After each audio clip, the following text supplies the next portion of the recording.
The wind blew eerily through the skeletal trees as they lugged their packs through the empty field. The moon shone hazily amongst thin clouds, casting a milky light on the rocks which lay amongst the grass. Jonathan shivered. "Getting cold out here, eh?" he said, trying to maintain levity despite their grim task. "Shut up." "Oh, come on, this wasn't my dash." "I said shut up."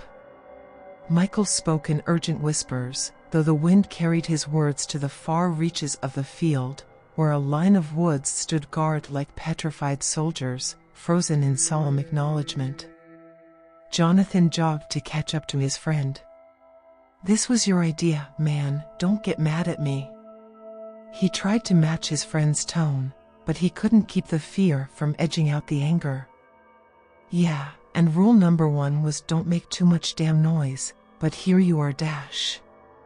"You don't have to dash. Just shut up. If we're gonna get away with this, we have to be silent." Jonathan gritted his teeth, knowing Michael was right but unwilling to admit it.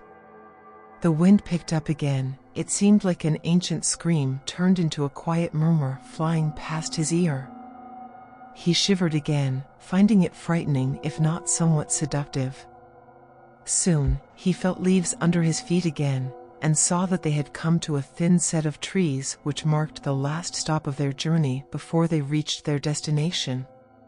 "You sure this is the only way to get in?" Jonathan had posed this question many times before, but perhaps Michael was getting nervous, because he answered it nonetheless. "Yes. That old guy Jameson keeps it locked up everywhere. He'll know if there's kids trying to get in over the fence, especially tonight. I think he's got some sort of sensor on it. But just on the other side of this wood there's a gap in the fence where a tree is. We can climb up that tree, get down the other side, and make a break for the mausoleum before anyone's the wiser." "Sounds good." They took a long draught of water. The hike from their meeting point, Jonathan's house, to these woods had been nearly 5 miles. Why Jameson was so protective over this graveyard, the largest one in their hometown, no one knew, though it had certainly caused a lot of interesting speculation. In their 17 years of living in Bildsworth, neither Jonathan nor Michael had heard of anyone successfully spending a night in the graveyard.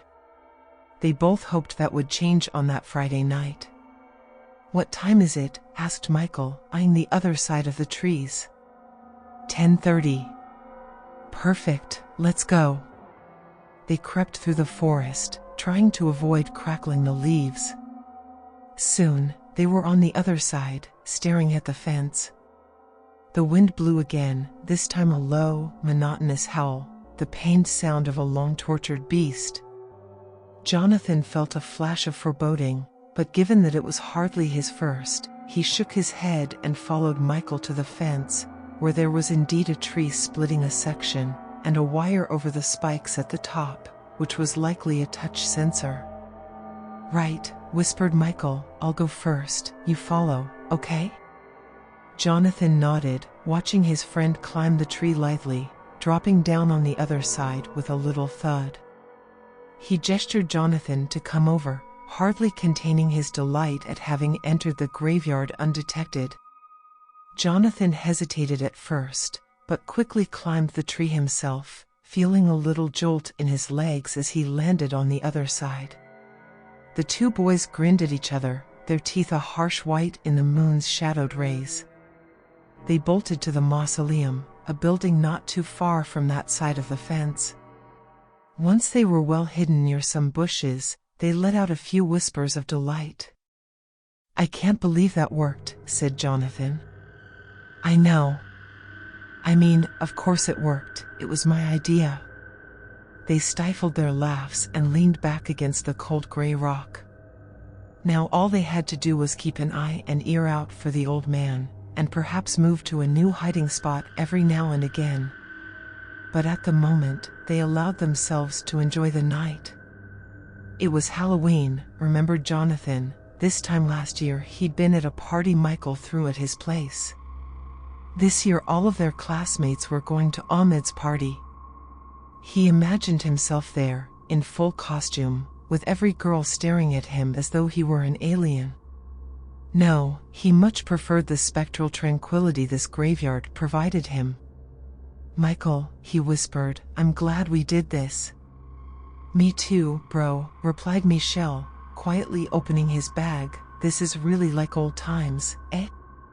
"Yeah, when Jonathan and Michael were younger, they used to try and get into places they weren't allowed all the time, from the teacher's lounge in school, to the roof of the local college, where they thought about aiming rocks at passing cars, and now to this graveyard, where old Jameson hadn't allowed anyone to stay the night in 17 years. Michael was delicately unwrapping a Cliff Bar so as to not attract any attention, and Jonathan decided it'd be a good idea to eat something as well. It was 11 o'clock, and he'd had dinner at 8:30 with his family, who incidentally thought he was going to Ahmed's party with Michael. They passed time like this, eating occasionally and trying not to fall asleep. At 11:30, the wind chilled even further, and they both put on their extra jackets. The clouds were thicker now, so it was hard for them to see more than 10 feet on either side. "Do you think," said Michael, leaning towards his friend, "that we should try and move somewhere? Like maybe another one of these mausoleums?" "Why?"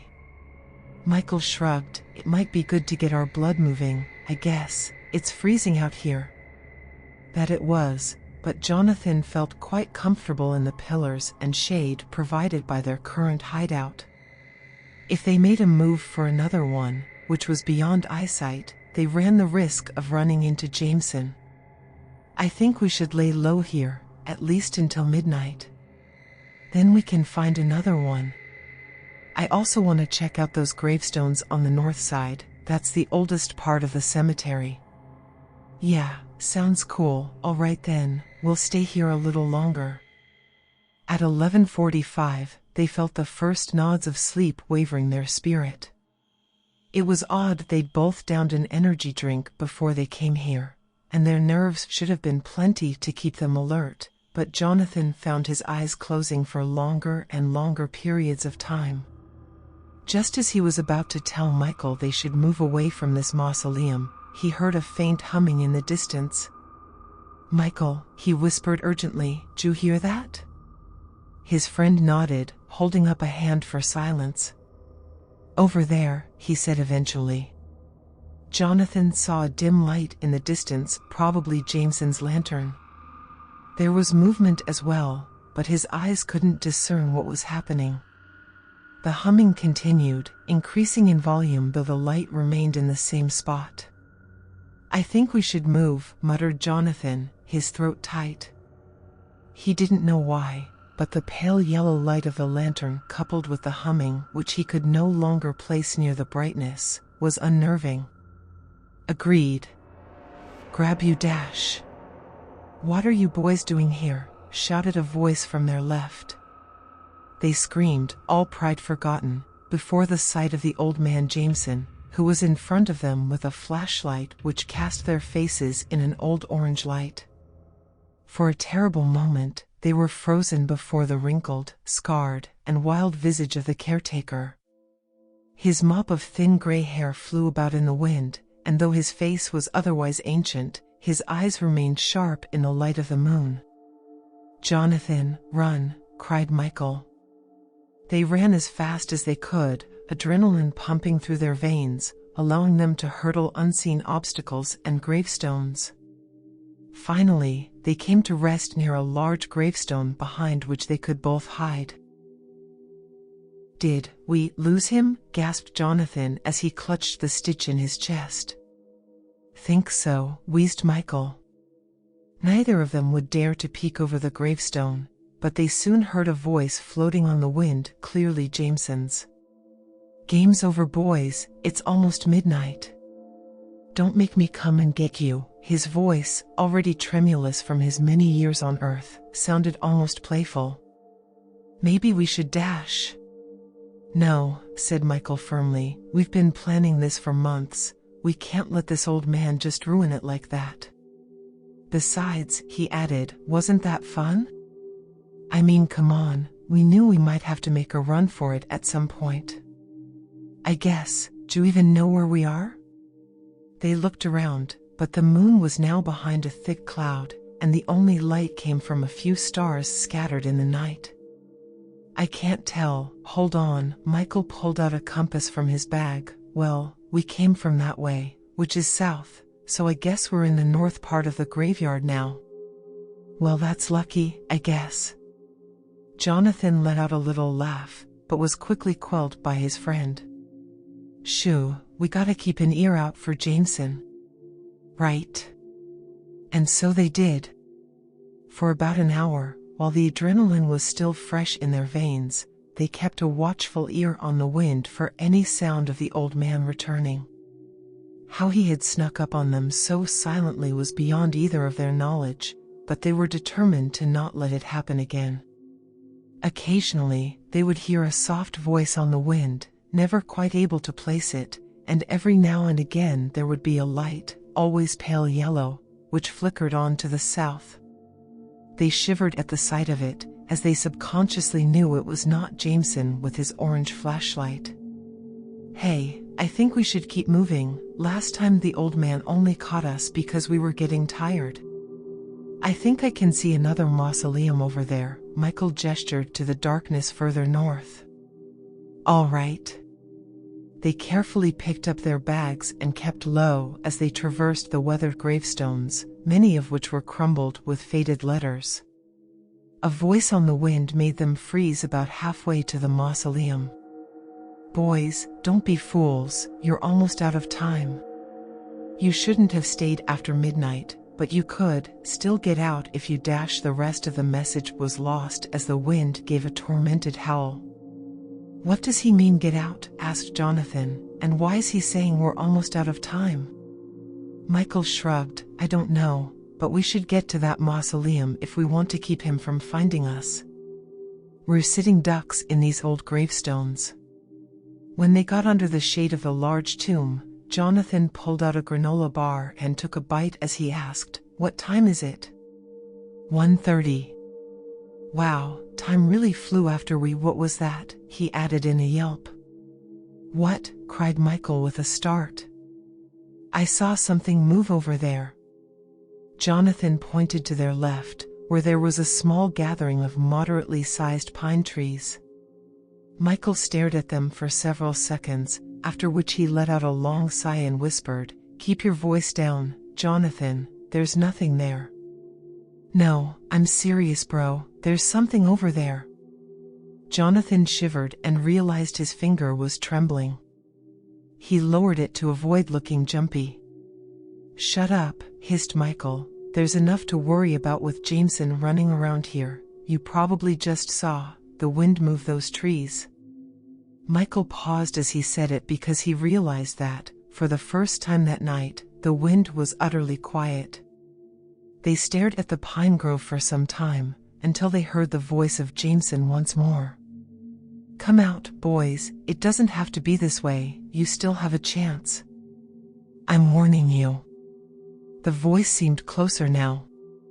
Come on, we should move somewhere else. Michael grabbed his bag before Jonathan could concur, so the latter was left to play catch-up as they bolted for the next large gravestone, this time towards the east. 2 o'clock, boys, called the voice on the wind. I'm not going to hurt you, but I can't dash once again. A screaming gust cut off Jameson's words. The boys paid no heed to it. They had found another large gravestone, this one with a cracked cross on top. When's the old man gonna give up? Breathed Jonathan. I don't know, but we need to keep an eye out for that flashlight. I'm not sure where we are anymore. I think we went east, but it's so dark I can't see past the next row of gravestones. And dark it was. The moon might have disappeared from the sky, and there were no longer any stars. The clouds rolled along, but appeared endless. They decided subconsciously to lay low at the gravestone. Jonathan tried to eat something, but found his stomach was in a knot. Michael tried to hide it, but his quick movements and frequent glances at his watch spoke volumes about his nervousness. "Hey man, are you sure about this?" asked Jonathan after some time had passed. "Of course," replied Michael, not sounding sure in the least. "It's 2:50. In a few hours the sun will be coming up, and then we can find our way out of here." "All right," Jonathan tried to take comfort in his friend's words, but their anxious tone did nothing to quell his own nerves. "Boys," cried the voice on the wind, surprisingly loud, "please, listen to me. There isn't much time before dash."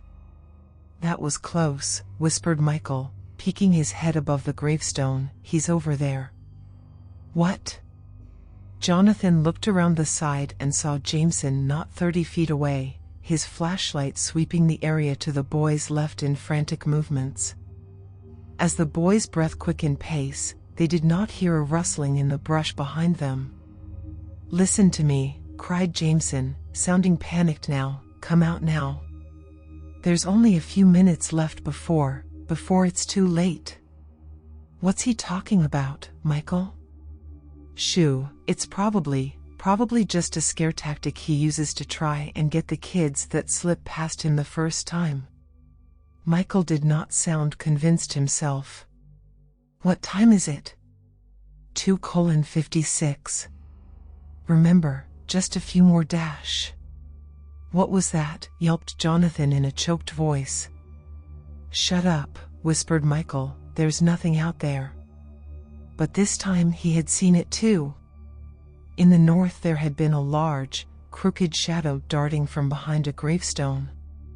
Its head looked too big for its body, and for a moment it had been caught in the corona of Jameson's flashlight, and the boys had seen its long, hooked fingers, each ending with a sharp, black talon.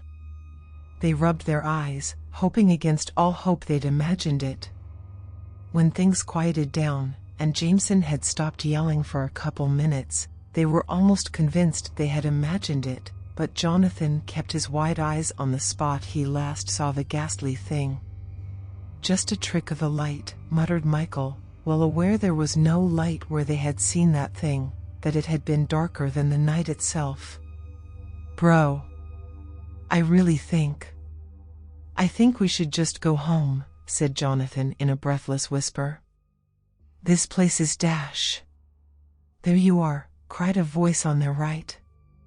Jameson's flashlight almost blinded them, though it was in reality quite dim. "Sir, please, we don't want any trouble, we just dash." Michael was cut off by church bells in the distance, which rang deep 3 times, their sound reverberating through the wind, which had picked up again. Jameson's grimace turned into a wry smile.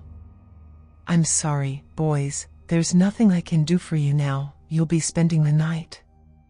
"Wait, what? You'll let us dash?" Michael seemed oddly titillated, but Jonathan cut him off. "No thanks, sir, we just want to leave." He shot his friend an assertive look, one he should have had on earlier in the night. "Should have thought of that 'fore you ran away from me." Jameson's voice was calmer now. He closed his eyes for several seconds and sighed. "You aren't my business anymore." "What do you mean?" "Who else?" Michael screamed mid-sentence.